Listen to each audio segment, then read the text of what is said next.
Hello everyone, this is Mayur Dumasia, an aspiring paracyclist and an engineer also. मैं पिछले 1.5 साल से BRM कर रहा हूं और मैंने एक चीज गौर की है कि बहुत सारे हमारे जो नए राइडर्स होते हैं उनको कुछ रूल्स एंड रेगुलेशंस का एग्जैक्ट इंफॉर्मेशन मिल नहीं पाता। तो मैं आज जो ये वीडियो बना रहा हूं ये मैं सारे अपने न्यू राइडर्स के लिए बना रहा हूं कि आप लोगों को BRM करने के टाइम पे क्या क्या चीजें नेसेसरी है। तो मैं सबसे पहले बात करूंगा हमारे सेफ्टी की। अब जब मैं बात करता हूं हमारे सेफ्टी की तो सबसे इंपॉर्टेंट रोल प्ले करता है वो है हमारा हेलमेट। हमें हेलमेट के बिना राइड करना अलाउड ही नहीं है एज पर ऑडेक्स। तो हमें एक अच्छे क्वालिटी का हेलमेट लेना जरूरी है। सेकंड, हम लोगों के पास एक अच्छा टेल लाइट होना चाहिए। अब जनरली हम लोग का जो टेल लाइट है अगर आपको पॉसिबल है तो बैटरी ऑपरेटेड लोगे तो बहुत अच्छा है, क्योंकि अगर कल उठ के बैटरी खत्म होता है तो आप रिप्लेस कर सकते हो। नंबर 3, आपके पास एक अच्छे क्वालिटी का हेडलाइट होना चाहिए, मिनिमम 300 लुमेंस का। आप जब साइकिल शॉप पे जाओगे तो आपको पता चलेगा कि ल्यूमेंस क्या है क्या नहीं करके। इसमें आप अलग अलग वेरिएशन में भी इस लाइट को चला सकते हो और जितना ज्यादा ल्यूमेंस होगा उतना ज्यादा वो आपको इफेक्टिव रहेगा। अब इसके बाद जो इंपॉर्टेंट चीज है वो है आपका रिफ्लेक्टर्स। जब आप नाइट में राइड कर रहे हो तो आपके पास रिफ्लेक्टर होना बहुत ज्यादा जरूरी है। आप इस प्रकार का रिफ्लेक्टर ले सकते हो या आप जैकेट के जैसा भी आप रिफ्लेक्टर्स ले सकते हो, जो भी आपको ठीक लगे वो। अब इसके बाद एक और इंपॉर्टेंट चीज आता है वो है आपका emergency contact number, emergency contact details.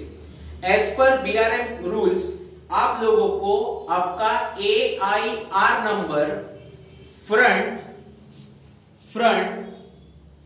As well as back, आपको आपका AIR नंबर प्रिंट करके लिखना होता है, जिसके पीछे इमरजेंसी कॉन्टैक्ट डिटेल्स वगैरह हर एक चीज प्रोवाइड की जाती है।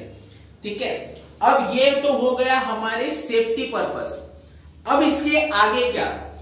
अब आपको भी पता है जैसे अगर हम लोग लॉन्ग राइड्स के लिए जाएंगे तो बट ऑब्वियस है हमारा टायर जो है पंचर हो सकता है।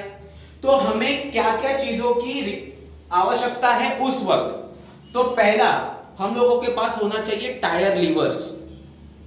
टायर लीवर्स के साथ साथ हमारे पास होना चाहिए पंचर किट। ये मेरे पास डिकैथलॉन से परचेस किया हुआ पंचर किट है।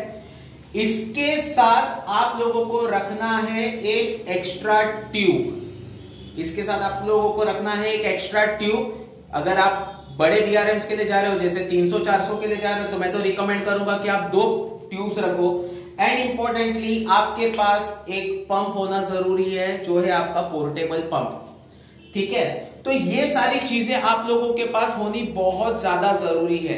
और जब आप BRM वगैरह करते हो तो मेरा एक ऑनेस्ट सजेशन है कि आप पावर बैंक लेना कभी भूलिए मत, क्योंकि आप पावर बैंक यहां पे रख सकते हो और उसको आप आपके हेडलाइट के साथ भी कनेक्टेड रख सकते हो। ना तो जनरली ऐसा हो जाता है कि हमारा पावर बैंक मतलब हमारा लाइट ही एकदम डिस्चार्ज हो जाता है और हमारे पास कोई ऑप्शन नहीं रहता, फिर हमें अंधेरे में चलाना रहता है, जो कि बहुत ज्यादा रिस्की और डेंजरस है। अब इसके बाद सबसे important while doing your BRM is आपको ब्रेवे कार्ड मिलता है ऐसा।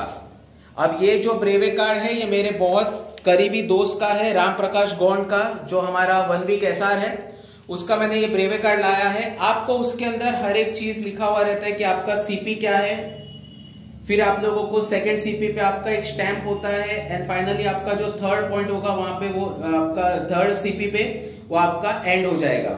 तो ये ऐसा आपको ब्रेवे कार्ड मिलेगा। इस ब्रेवे कार्ड को आपको कहीं पे भी घुमाना नहीं है। इस ब्रेवे कार्ड को आपको बहुत अच्छी तरीके से संभाल के रखना है। अगर आप कहीं पे पानी पी रहे हो, गिर गया तो ये आपका टोटल लॉस हो जाएगा।